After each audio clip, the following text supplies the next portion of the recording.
Okay, तो good morning all of you. सभी लोगों को सुबह का 8:30 बजे बहुत बहुत मुबारक हुए। तो हम लोग जो है आज का क्लास हिस्ट्री का जो है बेसिकली हम लोग के कुछ क्लासेस हो चुके हैं पीछे, और उन क्लासेस का थोड़ा सा ग्लिम्स लेके आगे बढ़ेंगे, क्योंकि हम लोग को बहुत सारी चीज़ें आगे भी कवर करते चल रहा है। सिलेबस कई सारी चीज़ें नहीं भी चल रही हैं। पुराने जो क्लासेस मैंने ले रखे हैं वो ऑलरेडी लिंक दे दूंगा मैं सबको, वो पड़े हुए हैं। ठीक है, आप लोग ने देख लिया नहीं देख लिया? अभी साया देखे मैं आप हो गए हमें देख लेना, आप सब लोग भी देख लेना। ठीक है, आप लोग भी देख लेना एक बार कि प्रीवियस मेरे जो भी क्लासेस हैं वो एक बार जाके देख लेना। यूट्यूब का लिंक मैंने ग्रुप पे भेज ही रखा हुआ है, तो उसके ऊपर जाके देख लेना। हम लोग बात हिस्ट्री की कर रहे हैं यहाँ पे। History as a subject UPSC के अंदर बहुत इंपॉर्टेंट रोल प्ले करता है। यहाँ पे आपको मेजर ऑफ द क्वेश्चन जो है वो आपको किसके मिल रहा है? हिस्ट्री के मिल रहा है। कोई भी एग्जाम हो, किसी भी तरीके का एग्जाम हो, ज़्यादातर क्वेश्चन कहाँ मिल रहे हैं?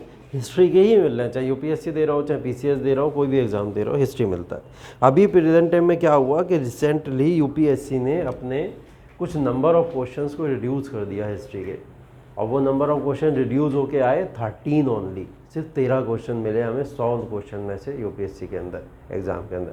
हालांकि पीसीएस का पैटर्न वही था, उसने अभी भी बरकरार रखा, 25 क्वेश्चन उसने अभी भी दिए उसके अंदर। लेकिन यूपीएससी के अंदर 13 क्वेश्चन हिस्ट्री से आना चौंकाने वाली चीज़ थी। तो काफ़ी लोगों का भरोसा उठ गया, अब हिस्ट्री पढ़ें भी या ना पढ़े, कि हिस्ट्री तो आ नहीं रही है, दूसरे सब्जेक्ट पे फोकस करा जाए। क्योंकि हिस्ट्री के अलावा यूपीएससी और क्या पढ़ाता है? पॉलिटी देता है, ज्योग्राफी देता है, इकोनॉमी देता है, एनवायरनमेंट देता है, science and technology and current affairs, ये सारे के सारे सब्जेक्ट भी देता है। तो लोग इधर मूव करने लगे। तो आप लोग इन सब चीज़ों को लेके कंफ्यूज मत होइएगा कि अगर हिस्ट्री के 13 क्वेश्चन इस बार आए तो ज़रूरी नहीं अगली बार भी 13 ही क्वेश्चन आएंगे।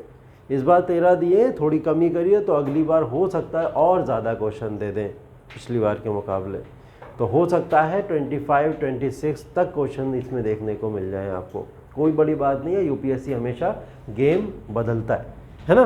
तो हिस्ट्री एक ऐसा सब्जेक्ट है जिसको लेके आपको हमेशा तैयार रहना चाहिए, और ज़्यादातर लोग इसको लेके तैयार इसलिए नहीं हो पाते क्योंकि थोड़ा बहुत फैक्चुअल चीज़ों से डर जाते हैं कि इतने फैक्ट्स हैं, कौन रटेगा, कैसे रटेंगे, क्या होगा, पढ़ना चाहिए या नहीं पढ़ना चाहिए, कैसे पढ़ना चाहिए। तो इन सब चीज़ों को दिमाग से निकाल के सिर्फ और सिर्फ क्लास के अंदर फोकस ये करना है कि शुरू का जितना भी टाइम है अप्रॉक्स 1 घंटा प्रॉपर डिस्कशन सुनो पूरी तरीके से। जितनी भी कहानियाँ बता रहा हूँ मैं, उन सारी कहानियों को सुनो बहुत ध्यान से। उसके बाद में जब वो कहानियाँ सुन लो तो बाद के जो 15 मिनट बचेंगे क्लास के अंदर, उस क्लास के 15 मिनट के अंदर मैं स्लाइड्स ओपन कर दूंगा, सारी की सारी जितनी भी लिखेंगे यहाँ पे वो सारी स्लाइड्स ओपन कर दूंगा। उन स्लाइड्स में से नोट करना शुरू कर दो। फिर ये चीज़ें इंपॉर्टेंट है। और एक चीज़ बार बार बोलता हूँ मैं, फिर बोल रहा हूँ कि मैंने जो बोर्ड पर लिख दिया वो एग्ज़ाम का ही क्वेश्चन है, और वो एग्ज़ाम में किसी ना किसी तरीके से आ ही जाएगा या आ चुका होगा। ठीक है, अभी 2023 का जो यूपीएससी का एग्ज़ाम हुआ है उसमें हिस्ट्री के प्रीवियस क्लास में से हम लोग के 13 के 13 क्वेश्चन सटीक थे, सिर्फ क्लास के डिस्कशन में से ही, सिर्फ क्लास के डिस्कशन में से। तो इसका मतलब ये है कि क्वेश्चन आएंगे, बस ध्यान से सुनने की ज़रूरत है, और हिस्ट्री को समझना बहुत ज़रूरी है। बहुत इंटरेस्टिंग सब्जेक्ट है, ठीक है, बहुत इंटरेस्टिंग सब्जेक्ट है, समझना ज़रूरी। इवन पूरा यूपीएससी की जर्नी ही बहुत इंटरेस्टिंग है। आप लोग को बस ध्यान से सुनना और समझने की क्षमता होनी चाहिए। इतना कर ले जाओगे तो बहुत आराम से इस एग्ज़ाम को क्वालिफाई कर लोगे। बहुत ज़्यादा टाइम नहीं लगता है, 1 साल मैक्सिमम लगेगा अपने आप को प्रिपेयर करने में, और 1 साल के अंदर क्रॉस कर जाओगे। आते हैं टॉपिक के ऊपर। तो हम लोग का जो बेसिकली पार्ट है हिस्ट्री का, उस पार्ट के अंदर हम लोग अभी कौन सा पार्ट देख रहे थे? मॉडर्न हिस्ट्री देख रहे थे। क्योंकि हिस्ट्री हमारी 3 पार्ट में डिवाइड होती है, जिसके अंदर हम लोग एंशिएंट और मेडिवल भी पढ़ते हैं। एंशिएंट मेडिवल वो इरा है जो 25 लाख बीसी से शुरू होकर कब तक चला? 712 एडी तक चला। ये वो इरा है। 25 लाख बीसी पहले, मतलब 25 लाख ईसा पूर्व पहले चल गया, और कब तक चला? 712 ईस्वी तक चला। 712 ईस्वी का मतलब यहाँ से इतिहास बदल गया। बदल इसलिए गया क्योंकि भारत के ऊपर मुस्लिमों का आक्रमण हुआ। इससे पहले भारत के ऊपर कोई भी मुस्लिम आक्रमण नहीं हुआ था। कब हुआ आक्रमण? 712 ईस्वी के अंदर मुस्लिमों का आक्रमण हुआ, और जैसे ही मुस्लिमों का आक्रमण हुआ, यहाँ से कौन सा इतिहास शुरू हो गया? मध्यकालीन भारत शुरू हो गया। और मध्यकालीन भारत का जो इतिहास है वो कहाँ से कहाँ तक चलेगा, 712 एडी से लेकर 1757 एडी तक।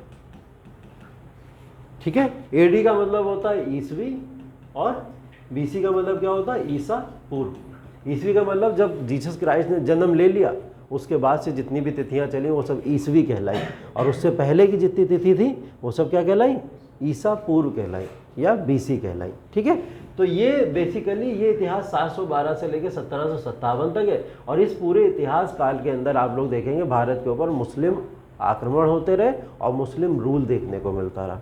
ये पूरा का पूरा काल है। 712 से लेकर 1192 तक आप लोग देखेंगे ये तीन बड़े बड़े यहाँ पे अरेबियंस या फिर आपके अफ़गानी आए जिन्होंने भारत के ऊपर अटैक किया, और अटैक करने के बाद में उन्होंने भारत के ऊपर अपना दिल्ली सल्तनत के फॉर्म में रूल इस्टेब्लिश कर दिया।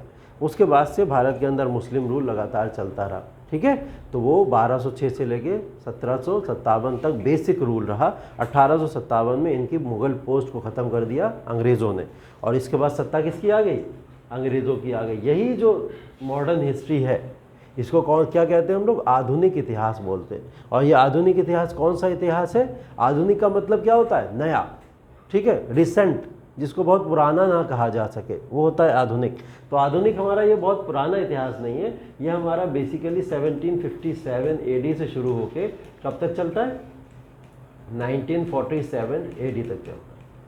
अब ये पूरा इतिहास काल वो काल है जिस काल को हम लोग अंग्रेज़ों का शासन कहते हैं। 1757 की कहानी में अभी प्रीवियस क्लासेस में मैं लगातार डिस्कस करा ही रहा था कि 1757 तक की हमने जर्नी देखी, और यहाँ पे अंग्रेज़ कैसे आके हावी हो गए भारत के ऊपर, और इन्होंने भारत के ऊपर अपना कब्ज़ा जमा लिया, और कब्ज़ा जमाने के बाद में इन्होंने भारत में रूल करना स्टार्ट कर दिया। और 1757 से लेकर कब तक, 1947 तक। यही काल कौन सा काल है, आधुनिक इतिहास का काल है या मॉडर्न हिस्ट्री का काल कहलाता है। ठीक है, तो इसको हम लोग मॉडर्न हिस्ट्री के फॉर्म में पढ़ेंगे, यही हम लोग पढ़ रहे हैं। न्यूज़ पढ़ते हो तुम लोग, न्यूज़पेपर देखते हो, कहीं न्यूज़ हेडलाइन आती है देखते हो, देखते तो होगे, यूपीएससी वाले बच्चों बहुत ज़रूरी है। अगर न्यूज़ नहीं देखोगे तो बिना न्यूज़ के तो एग्ज़ाम बहुत मुश्किल होगा। अगर नहीं देखते हो तो आदत डाल लो देखने की। कल एक स्टेटमेंट आया, किनका, गुलाम आज़ाद का। कौन थे गुलाम आज़ाद, कांग्रेस के जम्मू कश्मीर के पूर्व सीएम और कांग्रेस के बहुत बड़े लीडर भी रह चुके। उन्होंने एक स्टेटमेंट दिया था, कोई बताएगा कौन सा स्टेटमेंट दिया। कल एक स्टेटमेंट दिया है उन्होंने, और एक जो स्टेटमेंट दिया है उस स्टेटमेंट से भारत की थोड़ी सी राजनीति में उथल पुथल मच गई है। ऐसा कौन सा स्टेटमेंट दे दिया उन्होंने, पढ़ा किसी ने, नहीं पढ़ा, नहीं पढ़ा, मैं बताता हूँ। ये जो इतिहास है यही सारी की सारी जड़ है, यहीं से हमको सब पता चलता है कि क्या क्या चीज़ें भारत के अंदर हो रही हैं और उन्होंने किन शब्दों को यहाँ पे यूज़ किया है। हम लोग जो एंशिएंट हिस्ट्री की बात करते हैं, ये जो प्राचीन इतिहास है हमारा, ये प्राचीन इतिहास की बात अगर मैं करूँ तो 25 लाख बीसी बोला मैंने, और कब तक, 712 एडी तक बोला, यही तो बोला। 25 लाख बीसी से लेके 712 एडी की अगर मैं बात करूं तो इस 25 लाख बीसी से लेके 712 एडी के अंदर हम लोग को बहुत अच्छे से पता है, हम लोग एक फेज़ पढ़ेंगे, इसमें एक टॉपिक आता है। ठीक है, अब बस इतिहास को ध्यान में रखिएगा, फिर उनकी बात बताता हूँ। इसमें एक टॉपिक आता है जिसको हम लोग कहते हैं वैदिक एज। सब ने सुना होगा इसके बारे में, वैदिक इरा आया था एक, वैदिक इरे की बात करते हैं हम लोग। पहले सिंधु घाटी सभ्यता आई, इंडस वैली सिविलाइजेशन की बात करते हैं, फिर वैदिक सभ्यता आई, वैदिक सभ्यता की बाद वैदिक एज की बात करते हैं। वैदिक सभ्यता का मतलब आर्यंस की एज थी ये। इस समय आर्यंस आए भारत के ऊपर, आर्यंस ने पूरे भारत के ऊपर अपना रोल इस्टेब्लिश किया। कौन थे आर्यंस, कहाँ के थे आर्यंस, इसको लेके इतिहास में अभी भी थोड़ा कन्फ्यूज़न है, लेकिन ज़्यादातर लोगों का मानना क्या है, भारत के ही निवासी थे, ऐसा था। अब यहाँ से शुरू होता है बेसिक हिंदू फिलॉसफी, जो थी शायद पहले भी लेकिन अभी तक लिखित में कहीं नहीं मिली थी। ठीक है, वैदिक एज में क्या हुआ, लिखित में मिलना शुरू हो गई। किसके फॉर्म में, वेदों के फॉर्म में, तभी इसको वैदिक एज बोला गया। वेद मिलना शुरू हो गए, पुराण मिले हमको। ठीक है, उसके बाद में हमको ये समझ आया कि यहाँ पे कोई रिलीजन एग्जिस्ट कर रहा है बहुत पहले से ही, इसका मतलब है तो वो वैदिक एज का रिलीजन था पूरा का पूरा। इस वैदिक सभ्यता को हम लोग जो पढ़ते हैं, इसके पढ़ने का समय जो है वो अप्रोक्स जो है 15 1500 BC से लेकर कब तक है, 600 BC तक का है। ठीक है, 1500 से लेकर कब तक का है, 600 BC तक का है। अब 1500 से 600 BC का टाइम भी बहुत पुराना हो गया। इंडस वैली सिविलाइजेशन 2300 से लेके 1800 BC तक आई थी। उसके बाद में 1500 से लेके 600 BC तक किसका टाइम था, वैदिक एज का। ये वो समय था जब वेदास और पुराणों की बात होती है, जब ये सारी चीज़ें काव्य के फॉर्म में हमारे सामने आई, हमने देखा कि ऐसा लिखित प्रमाण भी है। ठीक, तो मैं यहाँ क्या बताना चाह रहा हूँ, यहाँ से जो हिंदू माइथोलॉजी थी वो माइथोलॉजी कॉमन होना शुरू हो गई, क्योंकि यहाँ पे रिटन फॉर्म में डॉक्यूमेंट्स मिलना शुरू हो गए। ठीक है, ये बात क्लियर है। अब ये बात जो मैं कर रहा हूँ वो आपसे कर रहा हूँ 1500 BC की, बिफोर क्राइस्ट, मतलब ईसा पूर्व की बात कर रहा हूँ। ठीक, इसके बाद आया बुद्धिज़्म।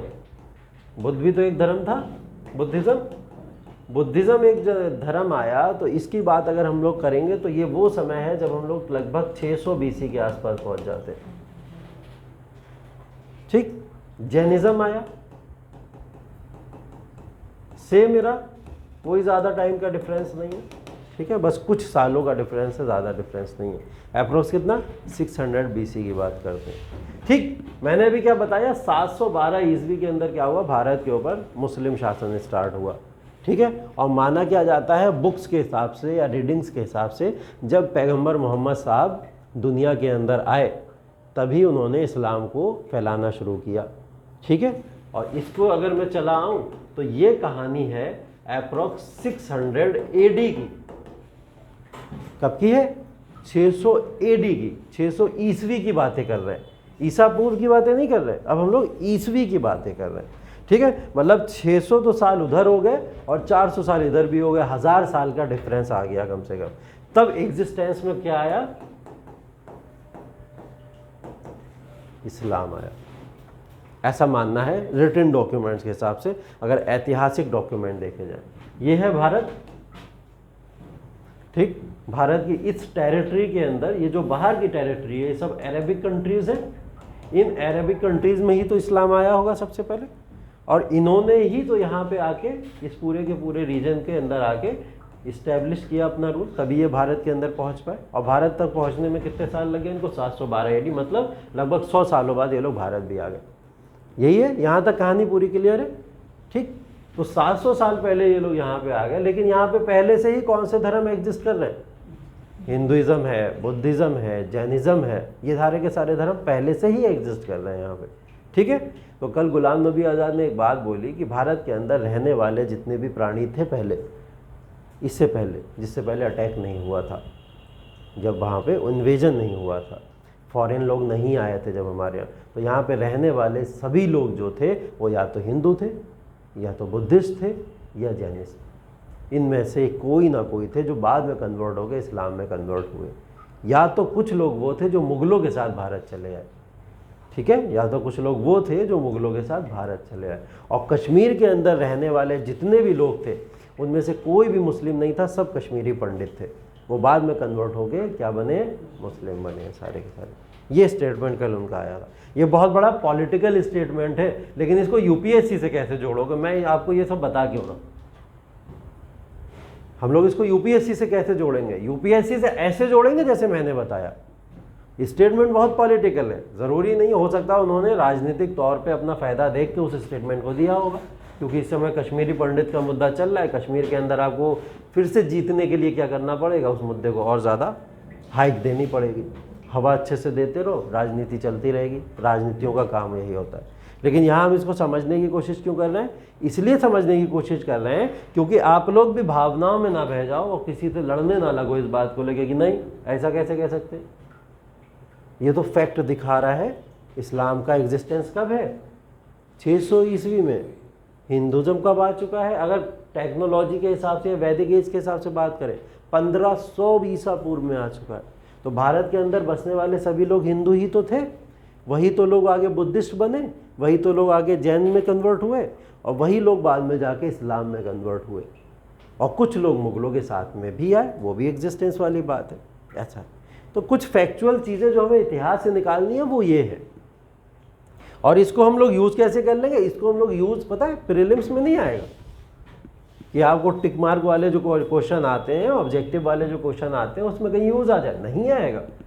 जब ऐसे लिखोगे ना, पेपर नंबर 4 लिखने के लिए जाते हो तो पूछा जाता है आपसे, उसके अंदर ये क्वेश्चन आता है, आपसे पूछा जाएगा कि ये बताइए कि भारत के अंदर जो सभ्यता है और वो सभ्यता का जो प्रमाण है, उस प्रमाण के बारे में कुछ अपनी व्याख्या कीजिए।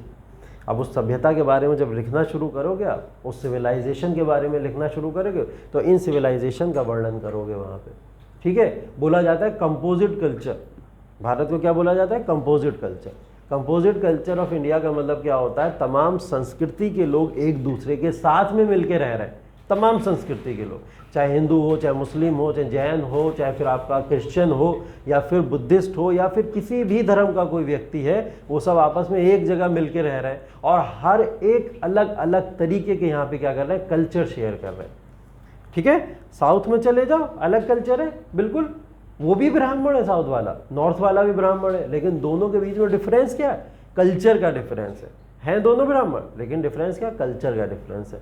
वेस्टर्न साइड में चले जाओ और ईस्टर्न साइड में चले जाओ, दोनों क्रिश्चियन हैं, लेकिन उसके बाद में भी कल्चरल डिफरेंसेस देखने को मिल जाएंगे आपको।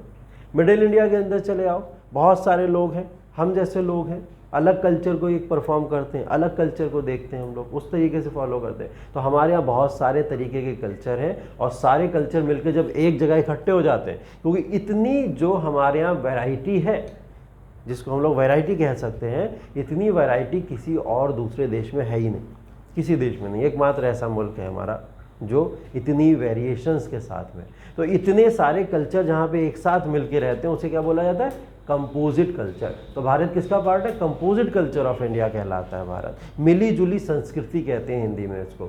तो कंपोजिट कल्चर अगर भारत है तो कंपोजिट कल्चर की ही तरह तो कुछ उसका इतिहास रहा होगा, तभी तो आगे कंपोजिट कल्चर बना। तो भारत के अंदर हर एक चीज़ का अलग इंपॉर्टेंस है। अब मैं सिर्फ और सिर्फ मुगलों को तारीफ करता रहूँ या मुगलों को बुरा कहता रहूँ, वो भी गलत है। अगर मैं सिर्फ और सिर्फ अंग्रेज़ों को बुरा कहता रहूँ या गाली देता रहूँ या फिर अच्छा कहता रहूँ, वो भी गलत है। एक पार्शियल एंगल आप इतिहास में ले ही नहीं सकते किसी के साथ में। अगर आप मुगलों को पढ़ा रहे हो तो मुगलों को पढ़ाने में और पढ़ने में आपको बहुत न्यूट्रल रहना पड़ेगा। आप जहाँ पे भी गए, दिमाग में आई ये चीज़, अरे ये तो ये है, ये तो ये है, गया, फिर यूपीएससी गया, फिर राजनीति में जाओ, यूपीएससी का काम का नहीं है। फिर वो अंग्रेज़ अगर आए दिमाग के अंदर तो ये कुछ नहीं।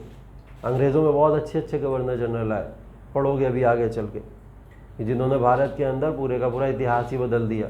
डलहौजी, ठीक है, डलहौजी के बारे में पढ़ोगे आगे चल के, लॉर्ड रिपन के बारे में पढ़ोगे आगे चल के। ये वो उस समय के गवर्नर जनरल थे जिन्होंने भारत की दिशा और दशा ही बदल के रख दी। अच्छे गवर्नर जनरल भी आए भारत के अंदर, उनके बारे में पढ़े। तो सारे अंग्रेज़ों को भी तो गाली नहीं दे सकते कि हमें सबसे आज़ादी चाहिए थी। ठीक, लॉर्ड रिपन के बारे में तो भारतीय लोगों ने प्रोटेस्ट करा था भारत के अंदर कि लॉर्ड रिपन को मत भेजो, वापस बुलाओ, हमें लॉर्ड रिपन ही चाहिए। अंग्रेज़ थे, हमें तो आज़ादी चाहिए थी उनसे, लेकिन फिर भी भारतीय लोग प्रोटेस्ट कर रहे थे, नहीं हमें लॉर्ड रिपन ही चाहिए, ऐसा हो रहा था। तो उस समय की क्या कंडीशन थी, कैसी चीज़ें थी, ये हमें पता होना बहुत ज़रूरी है। तो इतिहास जो है, इसको पढ़ाने से पहले आपको ये समझना या पढ़ने से पहले ये समझना बहुत ज़रूरी है कि इतिहास को किसी एक एंगल से रुक के मत देखना। जहाँ पे एंगल बनाओगे वहीं प्रॉब्लम हो जाएगी, ठीक है। कि अगर कोई राजपूत बैठा है यहाँ पे तो अपना कनेक्शन बहुत अच्छा राजपूतों से बना ले, कोई मराठा बैठा है तो अपनी रिश्तेदारी मराठों से निकाल के बैठ जाए, कोई मुग़ल बैठा है तो मुग़ल समझ के अपने आप को उससे रिश्तेदारी बना के बैठ जाए। जहाँ ये बनाओगे वहीं दिक्कत हो जाएगी, क्योंकि मैं एक टाइम में औरंगज़ेब को अच्छा कहूँगा, अगले टाइम में उसे गाली भी दूंगा, तो तुम लोग भी एक टाइम में मुझे अच्छा कहोगे, अगले टाइम मुझे गाली दोगे, ठीक है। इससे अच्छा है न्यूट्रल बैठो बिल्कुल क्लास के अंदर। जितना न्यूट्रल रहोगे उतना ही ज़्यादा आपका फ़ायदा है, क्योंकि इसके अंदर एक पेपर होता है एथिक्स। एथिक्स आपकी सत्यनिष्ठा की बातें करता है, और सत्यनिष्ठा वही होगी जो आपके दिल में दिमाग में बैठा हुआ होगा। इंटरव्यू होगा, वहाँ पे पहले से ही बैठे हुए होते हैं वो लोग। जब यूपीएससी का इंटरव्यू देने जाओगे, फ्री हो गया, मेंस हो गया, चलो ठीक है कर लिया, कैसे अभी मेहनत कर कर आगे। लेकिन आइडियोलॉजी अगर ख़राब हो गई पढ़ते पढ़ते, या थिंकिंग में ज़रा सा भी खुरपेच आ गया, तो वो लोग सामने बैठे हुए हैं, एक से एक बहुत बड़े भयंकर लोग बैठे होते हैं, और वो लोग जो होते हैं माइंड रीडिंग करते हैं। उन्हें पता होता है इस बच्चे के मन में क्या चल रहा है, पर्सनैलिटी देख के समझ जाते हैं कि इसके मन में इस समय चल क्या रहा है, और वो तुरंत आपको उसी क्वेश्चन पे जाके हिलगा देंगे। उन्हें पता है ये बच्चा इस समय ये सोच रहा है, ठीक है। साइकोलॉजिस्ट होते हैं, कोर्स करे हुए हैं उसका पूरा, है ना। और हम लोग क्या, हम लोग को तो कुछ पता ही नहीं है साइकोलॉजी क्या होती है क्या नहीं होती। हम नहीं समझ पाएंगे, वो तुरंत समझेंगे और समझ के हम लोग को वहीं पे लगा देंगे। इसलिए बहुत ज़रूरी है हमारे लिए कि हम अपनी पूरी की पूरी जर्नी को जो तैयार करें, वो जर्नी हमारी कैसी हो, फिज़िकली जितना हम खुद को प्रिपेयर करें उतना मेंटली भी प्रिपेयर करें, है ना। देखो यार, एक चीज़ हमेशा याद रखना, यूपीएससी का पेपर पास करने के 2 तरीके हैं, सिर्फ 2 तरीके। एक तरीका तो ये है कि पूरी की पूरी दिन रात मेहनत करके लगे रहो लगे रहो लगे रहो और कुछ देखो ही मत दुनिया में क्या हो रहा है। 18-18, 16-16 घंटे पढ़ो और पढ़ने के बाद में लास्ट में एग्ज़ाम निकल जाएगा, कोई नहीं रोकेगा। और ये नियरली इम्पॉसिबल है, 18 घंटे कोई नहीं पढ़ पाता रेगुलर, वो भी रेगुलर 1 साल तक, बहुत बड़ी बात होती है। दूसरा तरीका इसका ये है, 6 घंटा पढ़ाई करो सिर्फ और सिर्फ, और 6 घंटे ऐसी पढ़ाई करो जो आपके लिए स्किलफुल हो, और स्किलफुल तब होगी जब अपने दिमाग को खोलोगे, दुनिया को देखोगे, ऑब्जर्वेशन होना अच्छा हो स्टार्ट हो जाएगा। देखोगे जब बाहर सोसाइटी के अंदर, क्योंकि एक सब्जेक्ट सोसाइटी है जीएस का, और उस सोसाइटी के अंदर देखोगे कि अच्छा समाज के अंदर ऐसे ऐसे लोग रह रहे हैं, रेलवे की ये समस्याएं हैं। जब मैं ट्रेन से कहीं ट्रैवल कर रहा हूँ तो मैंने देखा अरे रेलवे की तो ये समस्या है। मैं सोसाइटी के अंदर कहीं बाहर गया रोड पे, मैंने कहा ट्रांसपोर्टेशन का तो ये हाल है। और प्रॉब्लम ना सोचो, सिर्फ सोचो सॉल्यूशन क्या दे सकते हो तुम उसको, ठीक है। एक मैंने इंटरव्यू का क्वेश्चन बताया था क्लास के अंदर, मैंने ये बताया था कि एक बच्चा गया इंटरव्यू के लिए, और इंटरव्यू के दौरान उससे क्वेश्चन पूछा गया, और क्वेश्चन बड़ा धमाकेदार था। क्वेश्चन ये था कि इतना लेट क्यों हो गए, मैं लेट पहुंचा था, ठीक है। अब उसकी जर्नी क्या थी मैं बताता हूँ। एक केस स्टडी हुई, उस केस स्टडी में क्या हुआ, एक बच्चे से एक क्वेश्चन पूछा गया कि आप ये बताइए कि अगर आपके सामने एक सिचुएशन आ जाए कि किसी का एक्सीडेंट हो गया रास्ते में, एम्बुलेंस नहीं है वहाँ पे, लोग मदद करने वाले नहीं हैं वहाँ पे, और आप सुबह सुबह एग्ज़ाम के देने के लिए अपने घर से निकले हुए हो, और वो एग्ज़ाम नहीं है, इंटरव्यू है आपका, यूपीएससी का इंटरव्यू है आपका।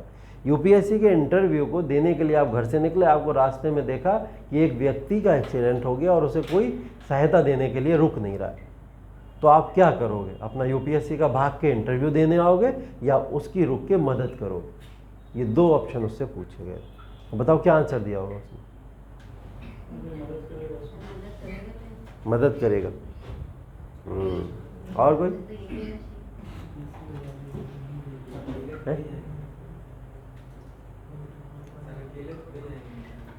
अकेले थोड़ी जाएंगे इंटरव्यू के लिए। अच्छा, हाँ सर, क्या कह रहे हैं, हमसे कह लो, हम भी खड़े हैं। हाँ, फ़ोन लेके गया तो कॉल कर लेगा। हाँ हाँ,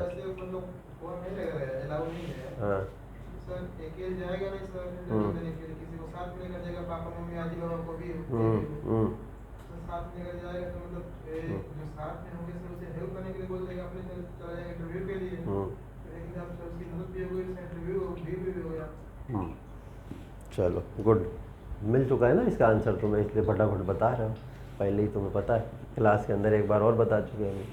तो देखो बेटा, इसके अंदर क्या होता है, इमोशनली पहली चीज़ तो आपको इसके अंदर ये एंगल को इमोशनल नहीं लेना है कि भाई बड़ा परेशान था, मैं रुक गया, मैंने मदद कर दी। कितने डिस्ट्रिक्ट मजिस्ट्रेट देखे आपने कि जो रास्ते में रुक के लोगों की सहायता करने के लिए रुक जाते हैं।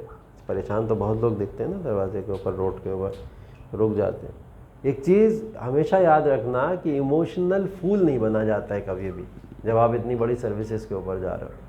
और इसके अंदर इमोशनल फूल बनने वाली बात नहीं है। अगर किसी का एक्सीडेंट हुआ, नो डाउट आपके अंदर सबसे पहले यही चीज़ आएगी, आप उसकी मदद करो, लेकिन उस वजह से आपका इंटरव्यू चला जा रहा है।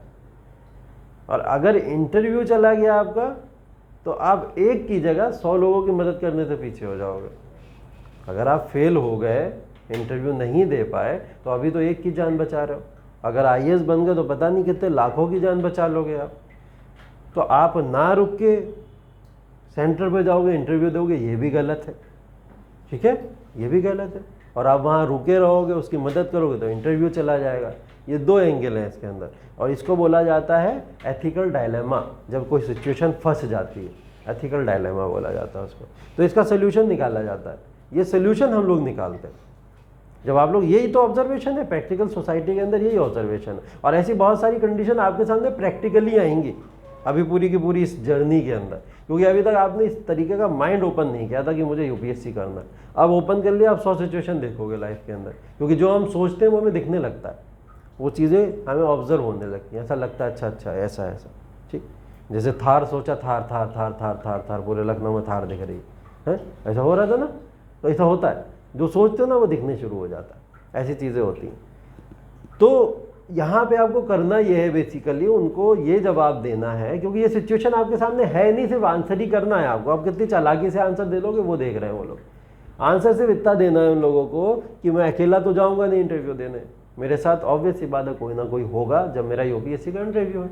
और बाई चांस अगर मैं अपने घर से नहीं आ रहा हूँ, मैं कहीं दूसरे सिटी से इंटरव्यू दे रहा हूँ, जैसे बेसिकली दिल्ली में इंटरव्यूज़ होते हैं। अब दिल्ली में ज़रूरी नहीं आपके फैमिली के लोग साथ में आपके आएंगे, और दिल्ली आपके लिए अनजान शहर है, आपको नहीं पता दिल्ली में कौन है, कौन जानने वाला है, कौन नहीं। आप तो अकेले निकले हो इंटरव्यू देने के लिए। तो अकेले किससे निकले हो? ऑब्वियस सी बात है आपके पास में ऑटो रिक्शा होगा, आपके पास में या तो किसी तरीके का आपने टैक्सी मंगाई होगी, कुछ ऐसा होगा, ऐसी चीज़ें होंगी। तो आप ड्राइवर से कहोगे भैया इनको हॉस्पिटल पहुंचा दो तुम तुरंत का तुरंत, और मैं दूसरी सवारी करके चला जाऊंगा, मेरा इंटरव्यू है, मुझे अर्जेंट जाना है। उसकी मदद लोगे, वरना लोगों को आसपास के बुलाओगे, उनको बुला के कन्विंस करोगे। ये कन्विंसिंग पावर देखी जाती है कि आप डिस्ट्रिक्ट मजिस्ट्रेट बनने काबिल हो या नहीं हो, कि आप कन्विंस कर सकते हो नहीं कर सकते हो, ये कन्विंसिंग पावर देखी जाती है। आपने कन्विंस कर लिया और पहुंचवा दिया अगर उसको, तो आप बन गए डिस्ट्रिक्ट मजिस्ट्रेट। क्योंकि यूपीएससी की पढ़ाई करना 25% का काम है, सिर्फ और सिर्फ 25% पढ़ाई कर लोगे, कैसे भी पढ़ लो, जैसे चाहे वैसे पढ़ लो, सिर्फ 25%। 75% पर्सनैलिटी डेवलप करनी है इसके अंदर, 75%। अगर आपने पर्सनैलिटी पे काम कर लिया अपनी, कि मैं सारी चीज़ों को इस एक्टिवली और इस एक्टिव जोन में ऐसे ऐसे कर ले रहा हूँ, तो फिर आप जज बनना चाहते हो जज बन जाओगे, डीएम बनना चाहते हो डीएम बन जाओगे, अगर कोई पुलिस ऑफिसर बनना चाहते हो पुलिस ऑफिसर बन जाओगे, सिर्फ पर्सनैलिटी डेवलप करने से। पर्सनैलिटी के डेवलपमेंट का खेल है। एक सिचुएशन ऐसी और आई थी, अभी बिहार के एक डिस्ट्रिक्ट मजिस्ट्रेट थे, ठीक है, और बिहार के डिस्ट्रिक्ट मजिस्ट्रेट थे, वहाँ पे जाति व्यवस्था पता है आप लोग को भारत के अंदर बहुत हावी रहती है। इतनी हावी रहती है कि लोग इसके चक्कर में खुद को बर्बाद भी कर देंगे, लेकिन जाति व्यवस्था नहीं छोड़ते, ऐसा होता। बिहार की एक छोटी सी डिस्ट्रिक्ट है, उसके अंदर एक केस आया। केस ये था कि सारे पेरेंट्स ने अपने बच्चों को स्कूल भेजने से मना कर दिया। एक गांव था, उस गांव के सारे पेरेंट्स ने अपने बच्चों को स्कूल भेजने से मना कर दिया। कारण पूछा गया कि स्कूल भेजने से मना क्यों कर दिया, तो मिड डे मील होता है ना, जो मिड डे मील वाला वो भोजन बच्चों को जो दिया जाता है, तो बोला गया कि मिड डे मील का भोजन जो यहाँ पे बनाता है वो बंदा जो है वो शेड्यूल कास्ट का है। जाति व्यवस्था ये भारत का बहुत ही बुरा रोग है, जाति व्यवस्था, और इसका पूरा फायदा अंग्रेजों ने उठाया, और इसी का फायदा उठा के भारत को इतना बर्बाद कर दिया। तो ये जब डायलेमा वाली सिचुएशन आई डीएम के सामने, तो डीएम अब घर घर जाके सारे पेरेंट्स को तो नहीं समझा सकता, उसने स्कूल में बात करी। अब क्या कर सकता, क्या मिड डे मील जो बना रहा है शेड्यूल कास्ट का व्यक्ति उसे हटा दे? नहीं हटा सकता ना। ये क्या बात हुई, फिर आपने भी शेड्यूल वही वाला काम किया, कास्टिज्म वाला, कि आप जाति व्यवस्था का। लेकिन दूसरी तरफ बच्चों का एजुकेशन है, उनकी शिक्षा भी बर्बाद नहीं होने देना है, शिक्षा भी देखना है। वो डीएम खुद ब्राह्मण जाति का था, वो स्कूल में गया, सारे पेरेंट्स को इनवाइट किया, उसी व्यक्ति से जो शेड्यूल कास्ट का व्यक्ति से था उससे भोजन बनवाया, और भोजन बनवा के पहले बैठ के खुद खाया। बोले मैं तो ब्राह्मण हूँ, अगर सबसे ज़्यादा चिंता हो तो मुझे होनी चाहिए, और तुम लोग के सामने मैं बैठ के खाना खा रहा हूँ। तो सारे पेरेंट्स कन्विंस हो गए, बोले बात तो सही है, कोई प्रॉब्लम वाली बात नहीं, एकदम ठीक है। तो ये कुछ सिचुएशन होती है कि जिससे आपको क्या करना पड़ता है, टैकल करना पड़ता है, डील करना पड़ता है। अगर आप डील कर ले गए तो वेल एंड गुड, बहुत अच्छा। डील नहीं कर पाओगे तो फिर आप डिस्ट्रिक्ट मजिस्ट्रेट बनने के काबिल नहीं हो। इन सिचुएशन से डील करना पड़ता है। तो अपने आप को प्रैक्टिकली इतना इन्वॉल्व करो कुछ चीज़ों में, चाहे कॉलेज कर रहा हो, कॉलेज की कुछ ऐसी कंडीशंस होंगी, कॉलेज की कुछ ऐसे प्रोग्राम्स होते हैं, या कॉलेज में बहुत सारी ऐसी चीज़ें होती हैं, उसमें इन्वॉल्व हो जाओ जाके कि नहीं मैं सॉल्व कराऊंगा ये सारी प्रॉब्लम, मैं करूँगा ये सब चीज़ें, ठीक है। तो सॉल्यूशन की कोशिश करो, जहाँ सॉल्यूशन ढूंढने लगोगे आपको आंसर मिलने लगेगा। और ये सॉल्यूशन सबसे अच्छा आपको इतिहास बताता है। जो बच्चा इतिहास और संविधान अच्छे से पढ़ लिया वो प्रैक्टिकली हर एक चीज़ को अच्छे से कर लेगा। इसलिए इतिहास को इतने ध्यान से समझने की ज़रूरत है। इतिहास सिर्फ और सिर्फ चैप्टर में रीडिंग करने का या रटने का सब्जेक्ट है ही नहीं। इतिहास आपके जीवन के जीने की कंडीशन को डिसाइड कर देता है कि आगे आने वाले जीवन को आप किस तरीके से जियोगे, आगे आने वाला जीवन आपका कैसा होगा। अगर आपने अच्छा इतिहास पढ़ा हुआ है तो आप ये काम ज़रूर कर लोगे। ठीक है, तो अच्छा इतिहास पढ़ लें, हैं तैयार? चलो ठीक। देखो मॉडर्न हिस्ट्री की बातें कर रहे हैं हम लोग। मॉडर्न हिस्ट्री के अंदर देखो कुछ टॉपिक्स हैं जो मेजर टॉपिक हैं इसके अंदर सबसे पहले जो हम लोग पढ़ते हैं वो बेसिकली है एडवेंट ऑफ यूरोपियंस का टॉपिक। एडवेंट ऑफ यूरोपियंस का मतलब हो गया भारत के अंदर जो यूरोपीय थे, यूरोपियों का आगमन हुआ था। यूरोपियों का जो आगमन हुआ था, ये कौन थे यूरोपीय, कहाँ से आए यूरोपीय और इनका आगमन भारत में कैसे हुआ, ये चर्चा का बहुत बड़ा विषय था। इसलिए इस चर्चा को हम लोगों ने सॉल्व किया इस मैप से। और ये मैप जो है ये कंडीशन हमारी दिखाता है क्या, ये अरेबिक कंट्रीज से, और इसी के थोड़ा सा ऊपर अगर हम लोग देखें तो ये क्या है, सब यूरोप था। ठीक है, जस्ट थोड़ा सा उधर जाए तो क्या दिखता है हमको, यूरोप दिखता है। ठीक है, तो ये जितनी भी कंट्रीज थी यहाँ से देख के यहाँ तक, अब इस यूरोप से चलते हुए ये सारे यूरोपियंस कहाँ चले आए, इंडिया चले आए। इसी को तो कहा हमने एडवेंट ऑफ यूरोपियंस, भारत में यूरोपियों का आगमन। ठीक है, यहाँ यूरोप में रहने वाले लोग जब भारत चले आए, उसी टॉपिक को हम लोग क्या कह रहे हैं, एडवेंट ऑफ यूरोपियंस कह रहे हैं। तो हमें ये जानना ज़रूरी है कौन थे यूरोपियंस, कहाँ के थे यूरोपियंस, भारत क्यों आए यूरोपियंस, और भारत कैसे आए यूरोपियंस, कौन है वो यूरोपियन। ठीक है, तो ये यूरोपियों वाली जो दिशा है पूरी की पूरी, इसको समझने की अगर कोशिश करो तो भारत के पूरी दुनिया के अंदर 7 कॉन्टिनेंट है। ठीक है, 7 कॉन्टिनेंट के बारे में पढ़ते हैं। उसके अंदर एशिया एक कॉन्टिनेंट है जिसका हिस्सा क्या है, भारत, एशिया कॉन्टिनेंट है। एक हमारे पास में यूरोप कॉन्टिनेंट है, अफ्रीका भी कॉन्टिनेंट है, साउथ अमेरिका, नॉर्थ अमेरिका, ये भी कॉन्टिनेंट है हमारे पास में। ठीक है, और ऑस्ट्रेलिया वो अलग एक कॉन्टिनेंट है। तो ये सब क्या है, हमारे कॉन्टिनेंट्स हैं। और इन कॉन्टिनेंट में जो सबसे इंपॉर्टेंट कॉन्टिनेंट था उस समय में वो यूरोप था। बात हो रही है 15th सेंचुरी की, मतलब 15वीं शताब्दी की बातें हो रही हैं। 15वीं शताब्दी का मतलब अगर मैं यहाँ पे लिख रहा हूँ तो ये कौन सी डेट है, 1401 से लेके 1499, इसे 15वीं शताब्दी कहा जाएगा। 16वीं किसे कहा जाएगा फिर, 1501 से 1599। ठीक है, वो 16वीं शताब्दी हो जाएगी। तो इस 15वीं शताब्दी के अंदर, इस यूरोप के अंदर रोमन साम्राज्य का विघटन हो गया। रोमन साम्राज्य एक बहुत बड़ा एम्पायर था, और उस एम्पायर का विघटन जब हुआ तो उसको विघटन को करने वाली भी कोई बड़ी पावर रही होगी, क्योंकि रोमन एम्पायर कम से कम 1500 से 2000 साल पुराना एम्पायर है, और इतने बड़े एम्पायर को ख़त्म कर देना बहुत ही इम्पॉसिबल सी चीज़ थी। लेकिन हुआ ख़त्म। किसने किया, ऑटोमन साम्राज्य ने। ऑटोमन साम्राज्य ने इसको ख़त्म कर दिया। ऑटोमन साम्राज्य को हिंदी में बोला जाता है उस्मानिया सल्तनत। ठीक है, उस्मानिया सल्तनत बेसिकली ये टर्की की सल्तनत थी।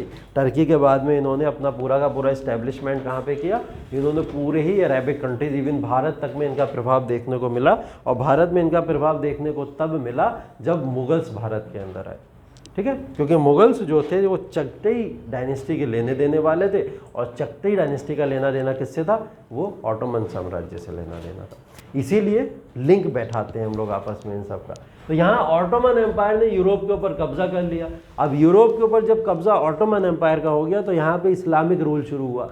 इस्लामिक रूल शुरू होगा तो क्या वो क्रिश्चियनिटी को ज़्यादा पनपने देगा, नहीं पनपने देगा, वो क्रिश्चियनिटी को दबाने की कोशिश करेगा।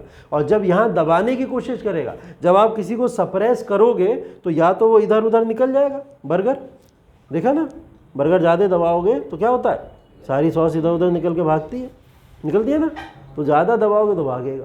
वही हुआ जब यहाँ पे सपरेशन शुरू हुआ, तो सपरेशन के बाद में क्या हुआ, लोगों ने इधर उधर निकल के दूसरी जगहों पे ढूंढना शुरू किया, क्योंकि यहाँ पे ऑटोमन एम्पायर ने यूरोपियों का सारा व्यवसाय भी ले लिया, सारा रूल भी ले लिया, और हर एक तरीके का कंट्रोल इस्टेब्लिश वहाँ पे कर दिया।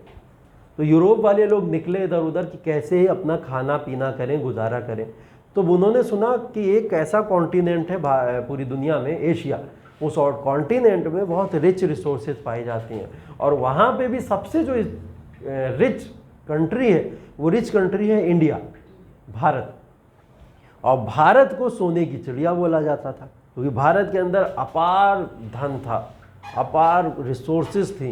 भारत का मसाला, भारत का कॉटन, भारत का सिल्क, भारत की जड़ी बूटियाँ, भारत का आयुर्वेदा पूरी दुनिया में इतना पॉपुलर था कि शायद पूरी दुनिया में ये सब चीज़ें और जगह पॉपुलर नहीं थी। ठीक है, अब इतनी चीज़ों को देखते हुए, और अंग्रेज़ों ने ये भी देखा, यूरोपियंस ने खास करके, पूरे के पूरे यूरोपियंस ने, कि मुग़ल गए भारत के अंदर, दिल्ली सल्तनत के लोग भारत के अंदर गए, ये सब जा जाके बहुत रिच हो गए। तो मतलब भारत में कुछ अच्छा तो है, अगर हम भी जाएंगे हम भी रिच हो जाएंगे जाके। तो ये सोचते हुए क्या चले आए, यहाँ यूरोप से चले आए, कहाँ पे, भारत चले आए।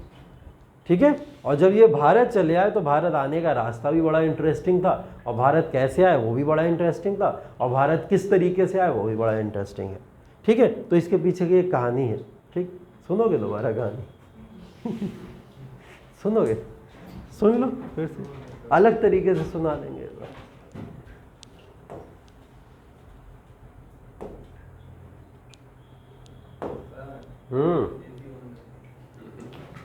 इतनी ठंड लग रही है?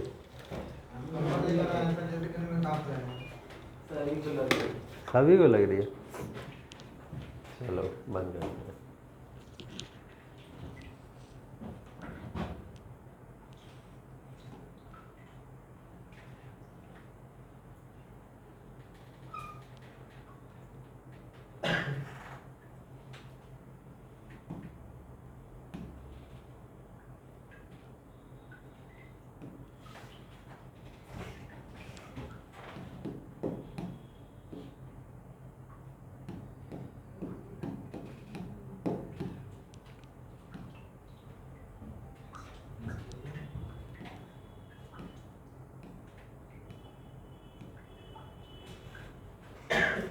सब जितनी भी इमेजेस देख रहे हो ना, ये सब यूरोपियों के आने का ही पूरी की दिशा और दशा बता रहा है।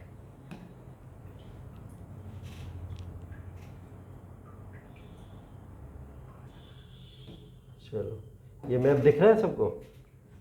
क्लियर है ये वाला मैप? बोलो हाँ। चलो देखो ये वाला मैप। इस मैप के अंदर मैंने आपको यूरोप भी दिखाया है। ठीक है, ये पूरा का पूरा यूरोप भी दिख रहा है आपको यहाँ पे, और यहाँ पे एशिया कॉन्टिनेंट है जिसका पार्ट क्या है, भारत, इंडिया, ये भी दिख रहा होगा। ठीक है, अब इसके अंदर ये देखो, यहाँ यूरोप से मैंने बोला ये यूरोपीय भारत के अंदर आए हैं, यही तो आए भारत के अंदर। कौन है वो यूरोपीय? एक बार ज़रा नज़र डाल लो सारे के सारे यूरोपीय पे। एक था पुर्तगाली लोग, पुर्तगाल एक देश है, वहाँ के जितने लोग आए वो लोग भी कौन कहलाए, यूरोपीय कहलाए। ठीक है, पुर्तगाल के अलावा इंग्लैंड, अंग्रेज़ जितने भी थे वो भी कौन है, वो भी यूरोपीय हैं, यूरोप से आए, वो भी यूरोपियन कहलाएंगे। नीदरलैंड, ये लोग कौन है, डच, इनको बोला जाता था डच। ये सारे के सारे डच के लोग यहाँ पे भारत आए। कौन थे ये, नीदरलैंड, हॉलैंड बोला जाता है प्रेजेंट टाइम में, हॉलैंड के नाम से भी जानते हैं। ठीक है, उसके बाद में डेनमार्क, यहाँ से आने वाले लोग कौन थे, डेन्स। ठीक है, क्या बोला जाता है, डेन्स बोला जाता है। और ये थे फ्रांस, ये कौन थे, फ्रांसीसी लोग जो आए। कितनी पावर दिख रही है,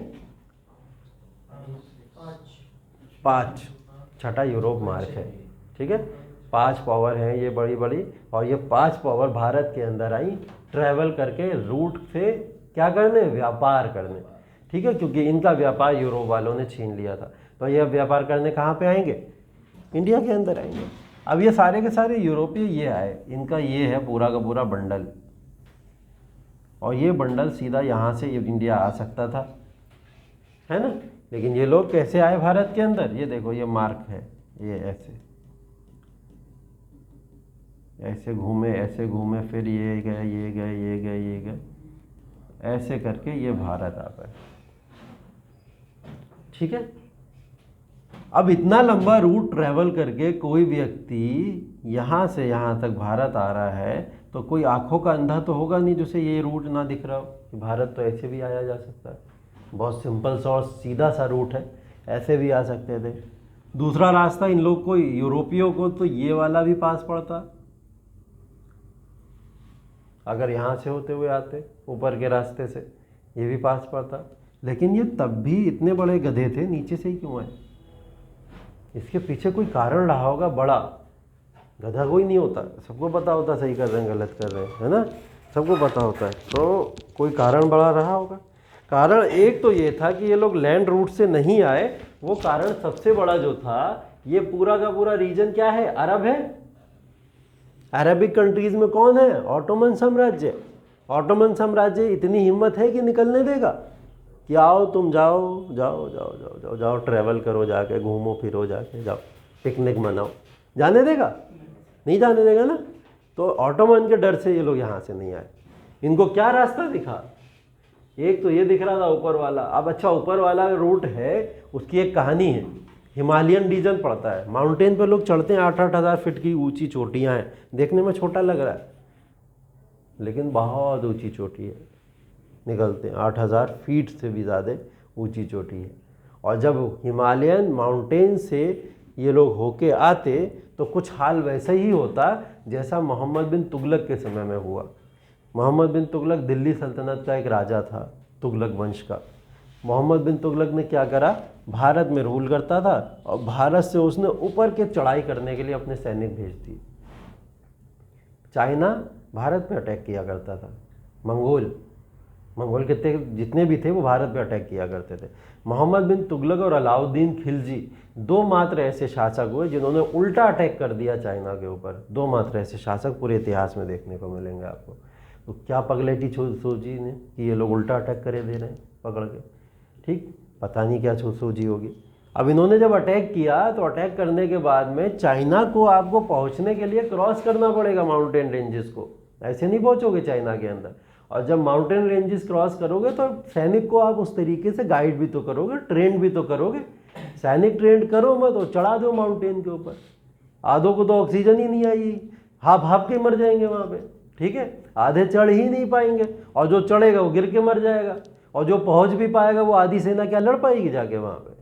तो इसने कम से कम 10 लाख सैनिकों को बर्बाद कर दिया, सिर्फ और सिर्फ हिमालयन चढ़ के चाइना भेज के लड़ने के लिए।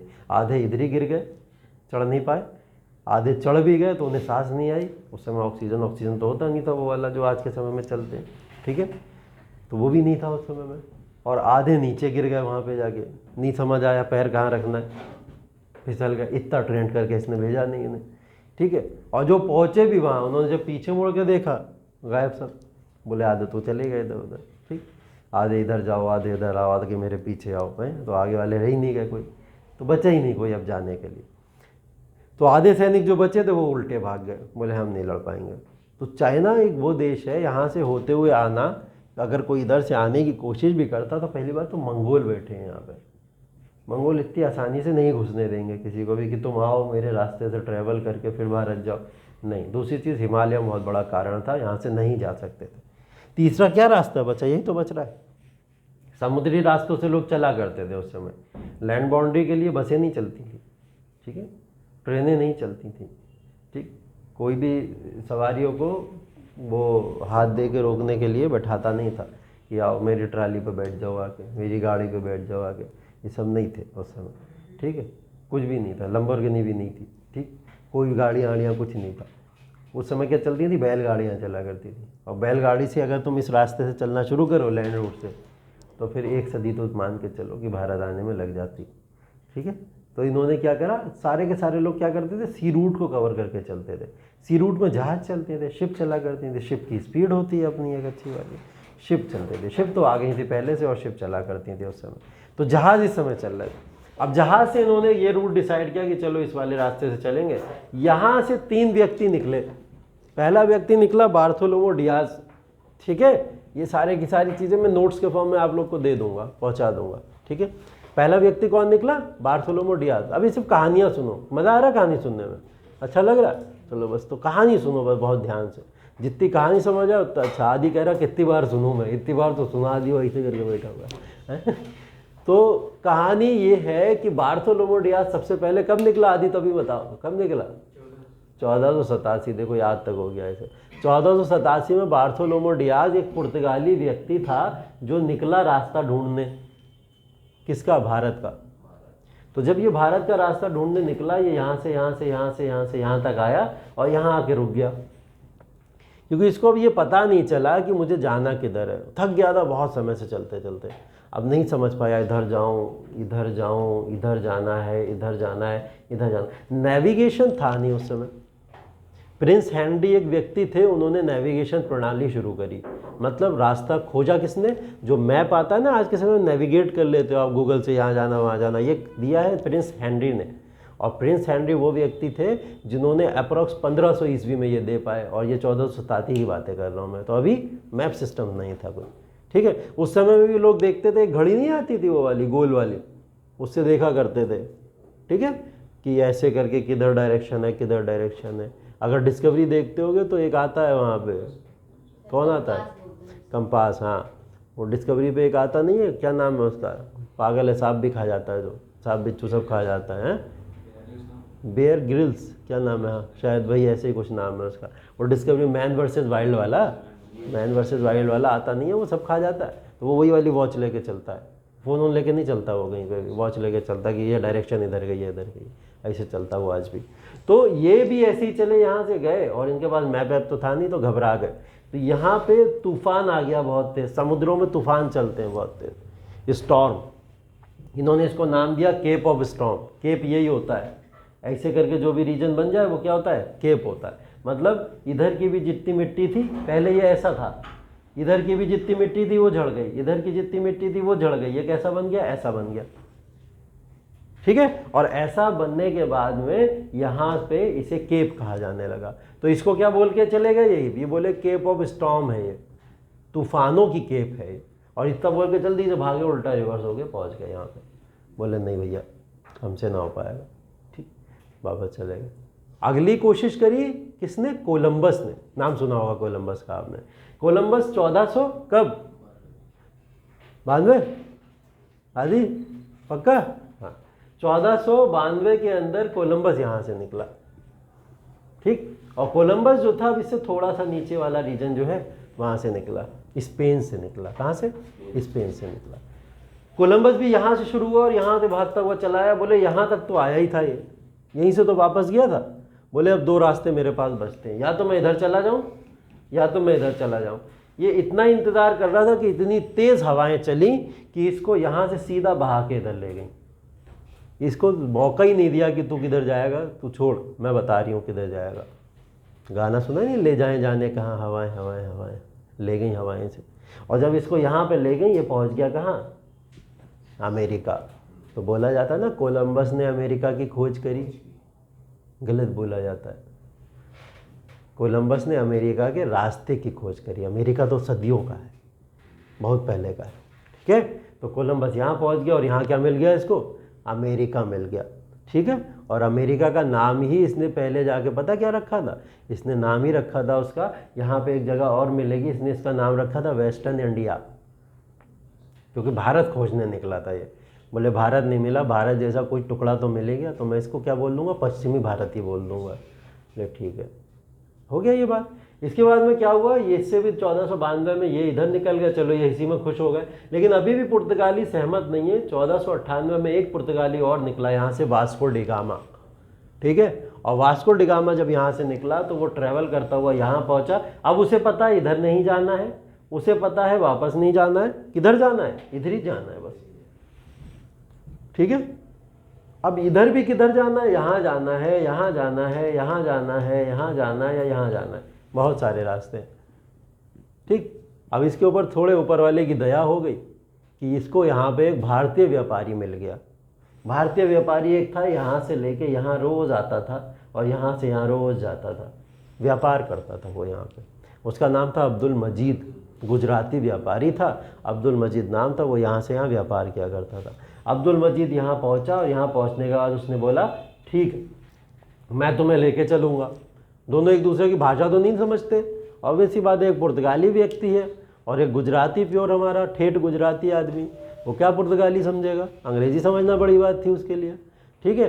फ़ारसी थोड़ी बहुत सीख चुके थे, क्योंकि मुग़ल से पहले दिल्ली सल्तनत के लोग भी भारत में फ़ारसी भाषा का उपयोग किया करते थे, तो ये फ़ारसी समझने लगे। लेकिन अभी पुर्तगाली थोड़ी आती है। तो आपस में उन्होंने जैसे भी आई कांटेक्ट बनाए होंगे, कटपेट जो भी किया होगा, वो उस लैंग्वेज में ये लोग आपस में बात करके चले गए। यहाँ पे एक राजा था कैलीकट में, कौन सी जगह? कैलीकट, केरला के अंदर पड़ती है। प्रेजेंट टाइम में केरला में कोची एक जगह पड़ती है, कोची में क्या पड़ता है? कैलीकट पड़ता है। कोची बहुत सुनते होगे, क्रिकेट मैचेस ऐचेस होते रहते हैं, ठीक है। तो केरला के अंदर जब ये पहुंचा, वहाँ पे एक राजा राज करता था, कौन? जमोरिन, राजा जमोरिन नाम था उसका। राजा जमोरिन ने बड़ा खुश हो गया, बोले अरे व्यापारी आया है, कोई बाहर से आया है, तो वो बाहर से हमारे लिए कुछ ना कुछ उपहार ज़रूर लाया होगा। कल्चर है, भारत का कल्चर होता है, भारतीय लोग इसी तरीके से समझते हैं। जब कोई गेस्ट आता है तो गेस्ट को कैसे देखते हैं? मौके के तौर पे, ठीक है, अरे आया कुछ दे के जाएगा, है ना, कुछ ना कुछ तो गिफ्ट मिलेगा आज हमें, है। तो 100 रुपये मिल जाते हैं हम लोग को, घर में हम लोग खुश हो जाते हैं, वैसे वाला हिसाब था। तो पुर्तगाली जब कोई यहाँ से यहाँ पहुँचा तो इसको लगा ये हमारे लिए बहुत उपहार लाया होगा, और जमोरिन ने इनका वेलकम किया सोने चांदियों से कि अरे बड़े बड़े व्यापारी आ रहे हैं बाहर से, पुर्तगाली व्यापारी आ रहे हैं। तो जब इनका वेलकम वहाँ से किया गया तो राजा जमोरिन को यहाँ पे जो उपहार मिले, वो उपहार मिले आलू। क्या लेके आया था ये? आलू के बोरे लेके आया था, इतने बड़े बड़े। तो आलू इसको यहाँ पे दे दिए। अब जब आलू इसको मिले तो ये नाराज़ हो गया कि यार मैं तो इतनी मेहनत से तुम्हारा इंतज़ार कर रहा था। ये वो आलू इससे पहले भारत में थे ही नहीं। आलू भारत में लाने वाले कौन है? पुर्तगाली ही थे। पुर्तगालियों ने ही भारत के अंदर आलू को स्टार्ट किया। चाहे जैसे स्टार्ट अंग्रेज़ों ने करी भारत में, वैसे आलू को कौन लाया भारत के अंदर? और ये दोनों ऐसी भयंकर नशे हैं भारत के जो आज तक नहीं छूटे। लोगों का विमल छूट जाएगा एक बार, लेकिन आलू और चाय नहीं छूटेगी, ठीक है, दोनों ऐसे नशे। तो यहाँ से यहाँ तक आने की ये बड़ी इंटरेस्टिंग कहानी इनकी पूरी हुई, और फाइनली क्या हुआ, 1498 में यहाँ पे पुर्तगालियों का भारत में आगमन हो गया, ठीक है। तो ये पहले यूरोपीय थे भारत के अंदर आए, ठीक। अब इससे आगे की जितनी कहानी है वो एक बार मेरे यूट्यूब के ऊपर चले जाना, मीमांसा IAS के यूट्यूब चैनल के ऊपर पड़ी हुई है सारी कहानी कि कब ये लोग आए, किस समय आए, इन्होंने क्या क्या किया। वो 3 से 4 क्लास एक बार देख ज़रूर लेना, सारे लोग, सबको बता रहा हूँ मैं। 3 से 4 क्लास जब देख लोगे, तब देखने के बाद में जब अगले क्लास में बैठोगे तो क्लास में बहुत मज़ा आएगा, ठीक है। तो उसको ज़रूर देख लेना। अब अगला क्लास मेरा जब भी होगा, उस अगले क्लास के अंदर आप लोग आराम से सैटरडे संडे मंडे में जब हम लोग मिलेंगे, अब तो मंडे में हम लोग फिर एक नए टॉपिक के साथ में मिलेंगे, क्योंकि एडवेंट ऑफ यूरोपियंस के अलावा भी भाई यहाँ पे बहुत सारे टॉपिक्स हम लोग को अभी कवर करने, ठीक है। तो ये सब चीज़ें क्लियर है? कोई डाउट इसमें, कोई परेशानी नहीं है? चलो वेरी गुड। बस ये है कि जितनी भी चीज़ें पढ़ो उसको रिवाइज करते रहो, याद करते रहो बहुत कायदे से। अगर आज के समय में ये आपने टॉपिक पढ़ लिया है तो हाँ, मॉडर्न हिस्ट्री के लिए एक किताब ले लो स्पेक्ट्रम की, राजीव अहिर, ठीक है, राजीव ले ली, वेरी गुड। तो राजीव अहिर एक किताब ले लो। अब मैंने जैसे आज एडवेंट ऑफ यूरोपियंस पढ़ाया, तो ये टॉपिक जाके तुरंत किताब में पढ़ लो कि अच्छा एडवेंट ऑफ यूरोपियंस में ये कहानी थी, ये कहानी सर ने बताई, और ये कहानी इसमें और है ऐड ऑन करने के लिए। ये काम किस में आएगी? क्योंकि मैं उतनी बड़ी कहानी पूरी की पूरी अगर यहाँ सुनाने लगूंगा तो फिर 2 साल लगेंगे सिलेबस ख़त्म करने में, ठीक है। तो वो सिलेबस पूरा वैसे ख़त्म नहीं कर सकते हम, सिर्फ और सिर्फ फैक्चुअल चीज़ों को और कॉन्सेप्चुअल चीज़ों को आपस में बिल्ड करके चलेंगे, ठीक है।